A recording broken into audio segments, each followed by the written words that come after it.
আসসালামু আলাইকুম। Shimul memorial north south school and college কর্তৃক আয়োজিত আজকের অনলাইন ক্লাসে সবাইকে স্বাগতম। আশা করি সবাই ভালো আছো, সুস্থ আছো। এই করোনাকালীন সময়ে সবাই ভালো থাকার চেষ্টা করো। যে কোনো রোগ প্রতিরোধ ক্ষমতা বৃদ্ধির জন্য ভালো মন্দ খেয়ে খেয়ে তোমাদের রোগ প্রতিরোধ ক্ষমতা বাড়াবো। আজকে আমি মোহাম্মদ আতিকুল ইসলাম তোমাদের সাথে নবম শ্রেণীর ফিনান্স অ্যান্ড ব্যাংকিং নিয়ে আলোচনা করব। নবম শ্রেণীর ফিনান্স অ্যান্ড ব্যাংকিং এ আজকে পাঠের বিষয় হচ্ছে অধ্যায় দশম অধ্যায়ের প্রথম অংশ। অধ্যায়ের নাম হচ্ছে বাণিজ্যিক ব্যাংক। বাণিজ্যিক ব্যাংক নিয়ে তোমাদের এর আগে একটা ক্লাস হয়েছে। আজকে আমরা রিভিশন ক্লাস করব এবং সেটার প্রথম অংশটুকু আলোচনা করব।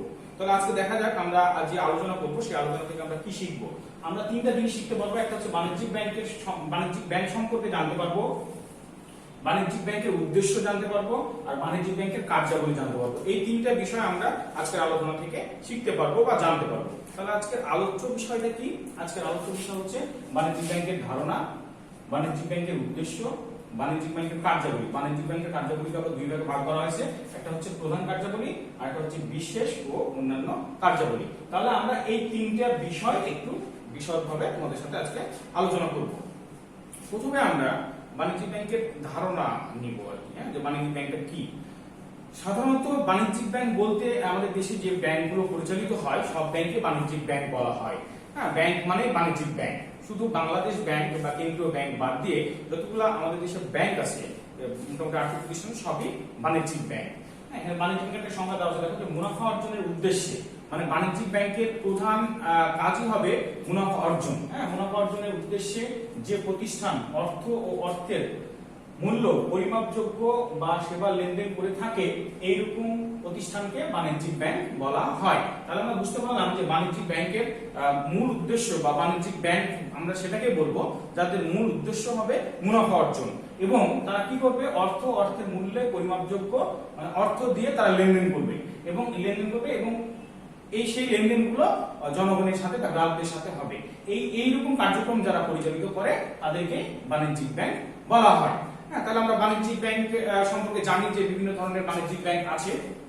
যেমন ধরো Exim bank, Dutch Bangla bank, UCB bank, Mercantile bank, তারপরে রূপালী ব্যাংক, সোনালী ব্যাংক, এগুলো সব বাণিজ্যিক ব্যাংক। এক কথায় কেন্দ্রীয় ব্যাংক বাদ দিয়ে যে ব্যাংকগুলো আছে সবগুলোকে বাণিজ্যিক ব্যাংক বলা হয়। এখন এই বাণিজ্যিক ব্যাংকের উদ্দেশ্য কি আমরা সেটা জানবো। বাণিজ্যিক ব্যাংকের উদ্দেশ্যতে প্রথমে আমরা আসবো মুনাফা অর্জন। হ্যাঁ, আমরা প্রথমে দেখলাম যে বাণিজ্যিক ব্যাংকের সংজ্ঞায় আমরা বুঝতে পারলাম যে বাণিজ্যিক ব্যাংকের সংজ্ঞায় বাণিজ্যিক ব্যাংকের মূল উদ্দেশ্য হচ্ছে মুনাফা অর্জন। তাহলে মুনাফা অর্জন দেখো যে বলছে মুনাফা অর্জন করা বাণিজ্যিক ব্যাংকের একটি মৌলিক উদ্দেশ্য। হ্যাঁ, প্রত্যেকটা ব্যাংকেরই মূল উদ্দেশ্য হচ্ছে মুনাফা অর্জন করা। কারণ তারা যদি মুনাফা অর্জন না করে তাহলে ব্যাংকের যে কর্মকর্তা আছে তাদেরকে কিন্তু বেতন দিতে পারবে না। তাহলে তাদের মুনাফা অর্জন করতে হবে এবং সেই মুনাফা অর্জনের পাশাপাশি আরো বিভিন্ন জনকল্যাণমূলক কাজ তাদের করা লাগবে। এই জন্য বাণিজ্যিক ব্যাংকের প্রধান উদ্দেশ্য হচ্ছে মুনাফা অর্জন। তারপরে উদ্দেশ্যটা হচ্ছে কি, মূলধন গঠন। বাণিজ্যিক ব্যাংকের আরেকটা গুরুত্বপূর্ণ উদ্দেশ্য হচ্ছে মূলধন গঠন। মূলধন গঠনের জন্য জনগণের অতিরিক্ত অর্থ সঞ্চয় হিসেবে গ্রহণ করে। হ্যাঁ, যাদের অর্থ বেশি বা অতিরিক্ত অর্থ, সেই অর্থগুলো তারা সঞ্চয় করতে চায়। তো সেই সঞ্চয় যারা যে ব্যাংকে যারা সঞ্চয় হিসাবে বা সঞ্চয় করার জন্য টাকা জমা রাখে সেই টাকাগুলোকে একত্রিত করে তারা মূলধন হিসাবে কাজ করে এবং মূলধন হিসাবে আরো বিভিন্ন জায়গায় তারা বিনিয়োগ করে। তাহলে মূলধন গঠন করাটাও বাণিজ্যিক ব্যাংকের একটা উদ্দেশ্য। তারপরে কি, বিনিময়ের মাধ্যম। হ্যাঁ, বাণিজ্যিক ব্যাংক বিনিময়ের মাধ্যম সৃষ্টি করাটা বাণিজ্যিক ব্যাংকের একটা উদ্দেশ্য। বলছি দেখো, অনেক সময় বাণিজ্যিক ব্যাংক চেক, হুন্ডি, বিনিময় বিলের প্রচলন করে বিনিময় মাধ্যম সৃষ্টি করে। হ্যাঁ, এখন অনেক সময় কি করে, যেমন দুইটা প্রতিষ্ঠান তারা বাকিতে পণ্য ক্রয় বিক্রয় করতেছে। এই বাকিতে পণ্য ক্রয় বিক্রয়ের সময় তারা একটা বিল তৈরি করে। এই বিলটা বিনিময়ের মাধ্যম হিসেবে কাজ করে। ওই বিলের মাধ্যমে বাকিতে পণ্য ক্রয় বিক্রয় করা হয়। তাই এই বিলটা আমরা কোথায় ভাঙাতে পারবো বা কোথায় অ্যাপ্রুভ করতে পারবো? ব্যাংকে। তাহলে ব্যাংকের আরেকটা কাজ হচ্ছে বিনিময়ের মাধ্যম সৃষ্টি করা। যেমন তোমার চেক, আমি ব্যাংক থেকে টাকা কিভাবে উঠাবো? চেকের মাধ্যম দিয়ে। তাহলে এই ব্যাংকের সাথে লেনদেনের মাধ্যমটা কি? এই চেক। তাহলে এই যে চেক বা হুন্ডি বা অন্যান্য যে ছোটখাটো বিলগুলো আছে সেগুলো বাণিজ্যিক ব্যাংক থেকে ভাঙানো হয়। এরপরে আসছে কি, সঞ্চয় প্রবণতা সৃষ্টি। যদি বাণিজ্যিক ব্যাংক না থাকতো তাহলে আমাদের সঞ্চয় প্রবণতা বা ব্যাংক যদি না থাকতো তাহলে আমাদের সঞ্চয় প্রবণতা সৃষ্টি হতো না বা আগ্রহ হতো না। হ্যাঁ, দেখো আমরা এক সময় কি করেছি, ব্যাংকে টাকা জমাইছি, কিন্তু ব্যাংকে টাকা কত জমাবে? এই ব্যাংকে যদি 1 টাকা বা 5 টাকার কয়েন ভরতে থাকো, তাহলে এই ব্যাংকে সর্বোচ্চ হলে 500 টাকা বা 1000 টাকা জমা হবে। কিন্তু তখন আমাদের টাকার পরিমাণ কম ছিল, আমাদের টাকার মূল্য কম ছিল বলে আমরা এইসব মাটির ব্যাংকে টাকা জমে আবার একসাথে কোনো কিছু করতাম। কিন্তু এখন তো আর এই 1 টাকা 2 টাকা বা 5 টাকা দেওয়া নাই। তাহলে এই অতিরিক্ত যে আমাদের অনেক অর্থ, বা যাদের অতিরিক্ত অনেক অর্থ আছে, তাদের অর্থগুলা তারা কোথায় লাগবে? তারা অন্য কোথাও কারো কাছে গচ্ছিত রাখলে বা বাসায় জমা রাখলে সেটা নিরাপত্তার একটা ব্যাপার আছে, হারিয়ে যাওয়ার একটা ব্যাপার আছে। তার এই জন্য যখন তারা একটা ব্যাংককে নির্ভরযোগ্য প্রতিষ্ঠান হিসেবে পায়, যে আমরা যদি ব্যাংকে টাকা জমা রাখি বা ব্যাংকে সঞ্চয় করি, তাহলে সেই টাকাগুলো আমাদের নষ্ট হবে না বা হারিয়ে যাবে না বা কোনো ক্ষতি হবে না, তখন এই ব্যাংকের একটা নির্ভরযোগ্য প্রতিষ্ঠান হিসেবে পাই বলেই তাদের মধ্যে একটা অর্থ সঞ্চয় প্রবণতা সৃষ্টি হয়। তাহলে বাণিজ্যিক ব্যাংকের সঞ্চয় প্রবণতা সৃষ্টি করাটাও একটা উদ্দেশ্য। এখানে বলছে দেখো, সঞ্চয় প্রবণতা সৃষ্টি করা বাণিজ্যিক ব্যাংকের একটি উদ্দেশ্য। এই যে দেখো, একটা ছবি দেওয়া আছে, মৌমাছি মধু সংগ্রহ করতেছে, হ্যাঁ, সংগ্রহ করে তারা এক জায়গায় সঞ্চয় করতেছে। তো ওই রকমই ব্যাংক একটা মৌচাকের মতো, যে বিভিন্ন জায়গা থেকে অতিরিক্ত অর্থগুলো গচ্ছিত করে তারা সঞ্চয় করার প্রবণতা সৃষ্টি করে। তাহলে এরপরে আসে কি, দেখো এরপর হচ্ছে ঋণ নিয়ন্ত্রণে সহযোগিতা করা। হ্যাঁ, আমাদের দেশে যে ব্যাংকিং কার্যক্রম পরিচালিত হয়, এই কার্যক্রমগুলোর মধ্যে একটা গুরুত্বপূর্ণ কার্যক্রম হচ্ছে কি, ঋণ নিয়ন্ত্রণ, ঋণ প্রদান। তাহলে ব্যাংক যে কতটুকু ঋণ প্রদান করবে বা সর্বোচ্চ কতটুকু সে ঋণ দিতে পারবে, এইটা নিয়ন্ত্রণ করার দায়িত্ব হচ্ছে কেন্দ্রীয় ব্যাংকের। এই কেন্দ্রীয় ব্যাংকের এই কাজটাকে আরো সাবলীল এবং সুন্দরভাবে করার জন্য বাণিজ্যিক ব্যাংকের একটা ভূমিকা দরকার। সেই ভূমিকাটা বাণিজ্যিক ব্যাংক কেন্দ্রীয় ব্যাংকের পক্ষ থেকে করে থাকে। এরপরে আসে কি, পরিকল্পনা প্রণয়ন ও বাস্তবায়নে সহযোগিতা করা। হ্যাঁ, বলছে দেখো, পরিকল্পনা প্রণয়ন ও বাস্তবায়নে সহযোগিতা করা ব্যাংকের আরেকটি উদ্দেশ্য। মানে কোন প্রতিষ্ঠান যখন ব্যাংক থেকে লোন নেয় এবং সেই লোনটা কিভাবে খরচ করবে তার প্রতিষ্ঠানে, সেই টাকাটা কোন কোন খাতে ব্যয় করবে, এইটার যে একটা পরিকল্পনা দরকার, সেটা বাণিজ্যিক ব্যাংক ওই প্রতিষ্ঠানকে বা ওই ব্যাংকটিকে অনেক সময় দিয়ে থাকে। তাহলে পরিকল্পনা প্রণয়ন ও বাস্তবায়ন, এবং সেই পরিকল্পনাটা শুধু পরিকল্পনাই না, সেটাকে বাস্তবায়ন করাটাও বাণিজ্যিক ব্যাংকের একটা উদ্দেশ্য। এরপরে নিরাপত্তা প্রদান।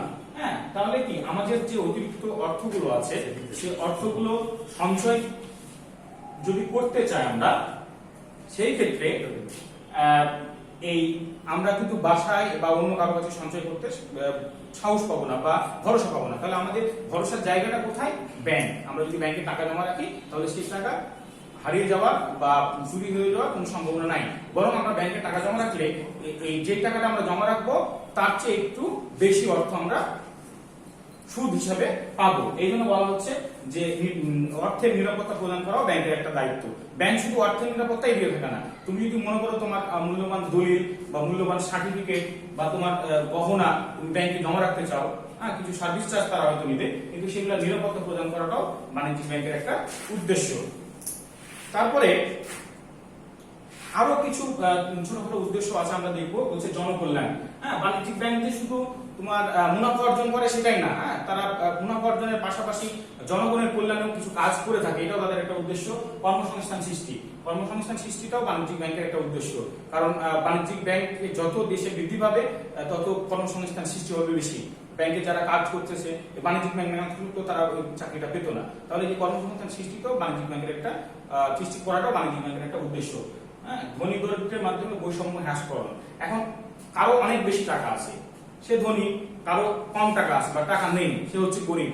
তাহলে এই যে যারা অতিরিক্ত টাকা আছে, অতিরিক্ত টাকাগুলো ব্যাংকে জমা রাখছে, সেই টাকাগুলো আবার ব্যাংকই করতেছে। যাদের টাকা কম বা টাকার অভাবে যারা ব্যবসা করতে পারছে না, তাদেরকে ঋণ হিসাবে দিচ্ছে।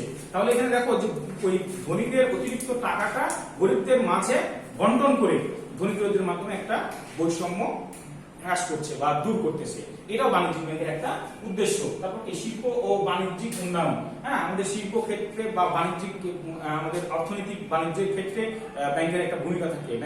ব্যাংক এটার পিছনে এই উদ্দেশ্যটা নিয়েও ব্যাংক অনেক ধরনের কাজ করে থাকে। তারপর কি, জীবনযাত্রার মান উন্নয়ন। হ্যাঁ, মানুষের জীবনযাত্রার মান উন্নয়ন করাটাও বাণিজ্যিক ব্যাংকের একটা উদ্দেশ্য। আমরা কত সহজে ব্যাংকিংটা লেনদেন করতে পারি, আমরা ঘরে বসে থেকে আমাদের ব্যাংকের সব যাবতীয় তথ্য আমরা পেতে পারি।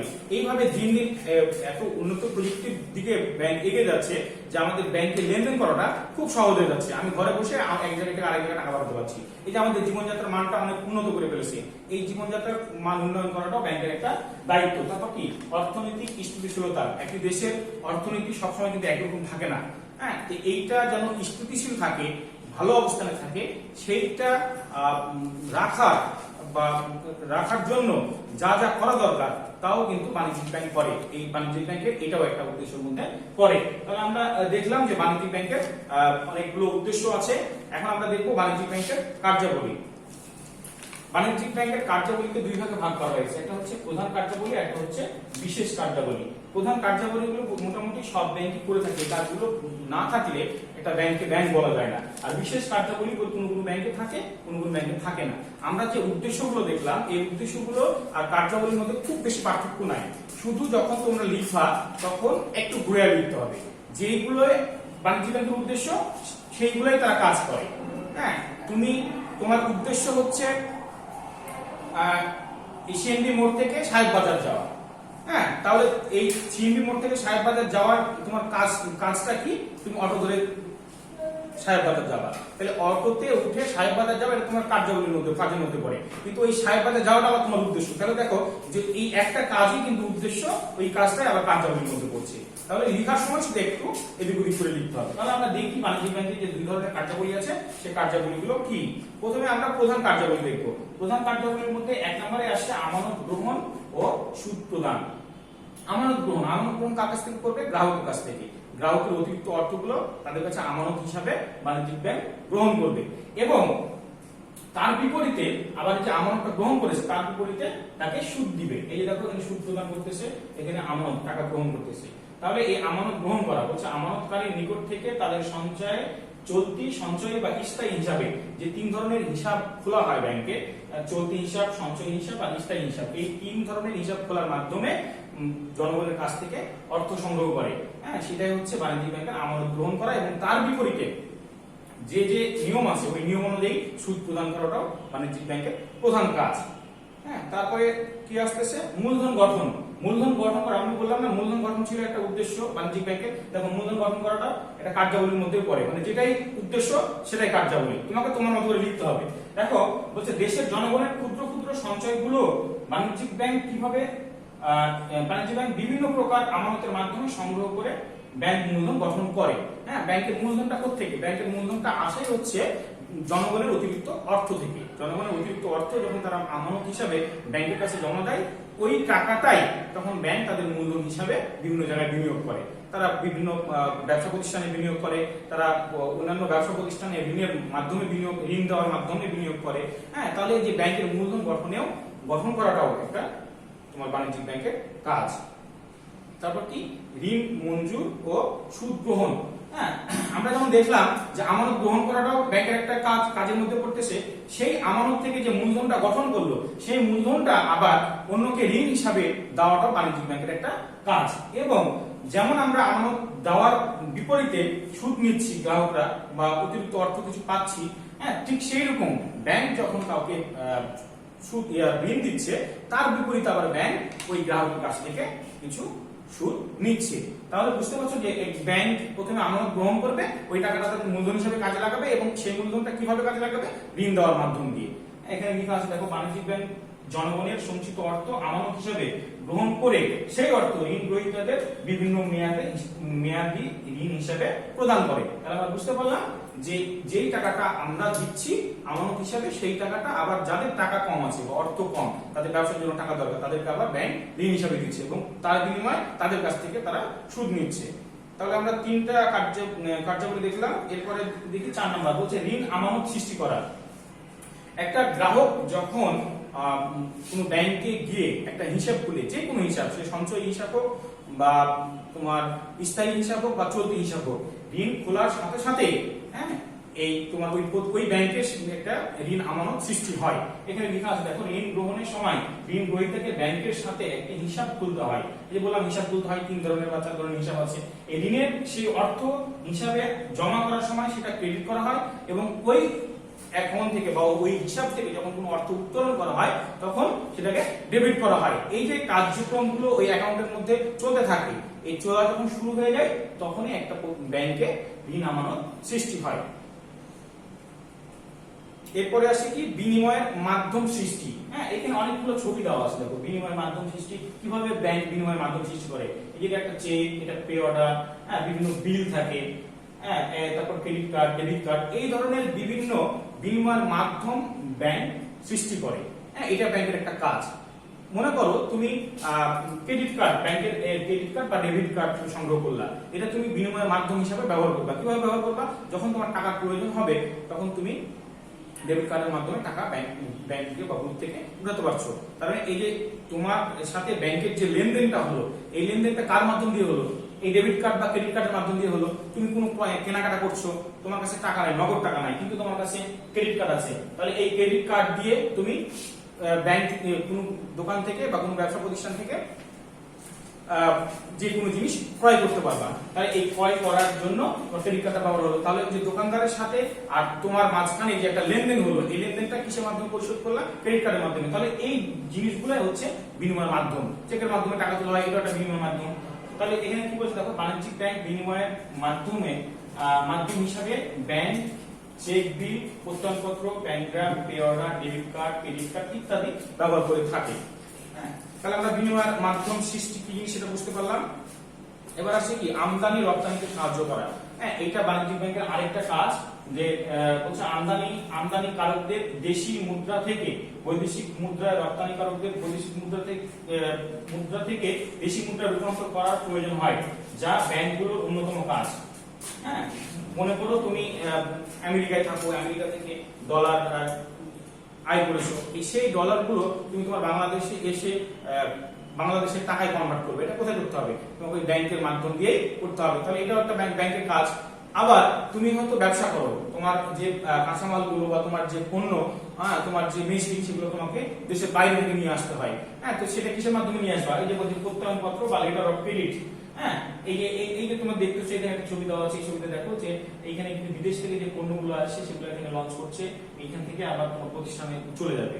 হ্যাঁ, তো এইটা করা হয় এলসির মাধ্যমে। হ্যাঁ, যেটা বলা হয় লেটার অফ ক্রেডিট, বাংলায় বলা হয় প্রত্যয়নপত্র। এইটা যখন বিদেশ থেকে কোনো পণ্য আমদানি করা হয় তখন ওই পণ্য বিনিময় হিসাবে একটা প্রত্যয়নপত্র তৈরি করা হয়। ওই প্রত্যয়নপত্রের মাধ্যমে টাকা লেনদেন করানো হয়। হ্যাঁ, যদি সেটা বাকিতে ক্রয় করা হয়, যে ব্যাংকের মাধ্যমে প্রত্যয়নপত্র তৈরি করা হয় সেই ব্যাংক ওই প্রতিষ্ঠানকে, যে প্রতিষ্ঠান থেকে তুমি পণ্যটা ক্রয় করলা, ওই প্রতিষ্ঠানকে টাকাটা পে করে। হ্যাঁ, তাহলে এই যে বৈদেশিক আমদানি রপ্তানির ক্ষেত্রেও বাণিজ্যিক ব্যাংকের একটা ভূমিকা আছে। তারপর কি নোট ইস্যুকরণে সহায়তা করা। হ্যাঁ, আমাদের এই যে নোট বা টাকা প্রচলন করার দায়িত্ব কার? কেন্দ্রীয় ব্যাংকের। তো এই যে কেন্দ্রীয় ব্যাংকের যে কাজটা, সেটা সুন্দরভাবে সঠিকভাবে যেন হয়, সেটাতে সহায়তা করা বাণিজ্যিক ব্যাংকের একটা কাজের মধ্যে পড়ে। সেই বাংলাদেশ ব্যাংকের কাজ কি? যে বাংলাদেশ ব্যাংক কি করবে? তাদের নোটগুলো তৈরি করবে এবং সেইগুলা কতটুকু তৈরি করা দরকার, কতটুকু বন্ধ রাখা দরকার, এই সব কাজ করবে। করার পর তারা বিভিন্ন ব্যাংকের মাধ্যম দিয়ে জনগণের কাছে এই নোটগুলো ইস্যু করবে। হ্যাঁ, তাহলে নোট ইস্যুতে সহায়তা করাও বাণিজ্যিক ব্যাংকের একটা কাজ। এই দেখো এখানে সাধারণত বাণিজ্যিক ব্যাংক সরকারি মুদ্রা প্রচলন করে না, এটা কেন্দ্রীয় ব্যাংকের কাজ, কিন্তু তাদেরকে সহযোগিতা করাটাও বাণিজ্যিক ব্যাংকের একটা উদ্দেশ্য বা কার্যাবলী।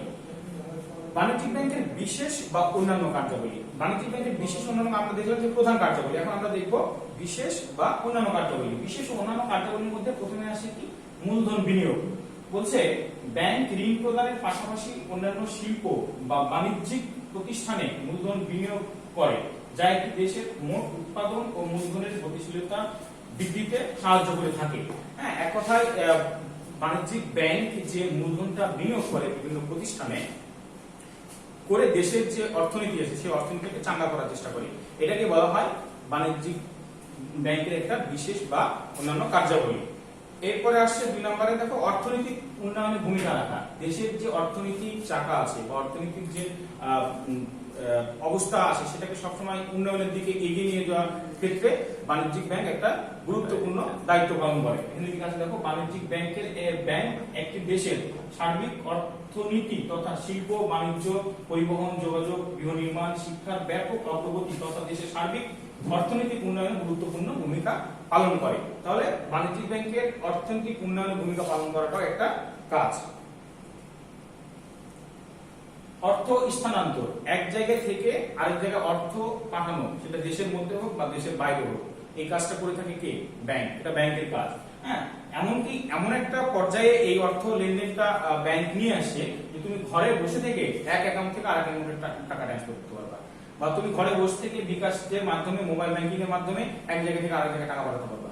হ্যাঁ, এই অল্প সময়ের মধ্যে যে তুমি ক্লিক করতেছো, টাকা পৌঁছে যাচ্ছে, এরকম একটা ব্যাপার। তাহলে এই যে অর্থ স্থানান্তরটা ব্যাংক এতটা সহজ করে ফেলেছে আমাদের জন্য, যেটা আসলে অভাবনীয়।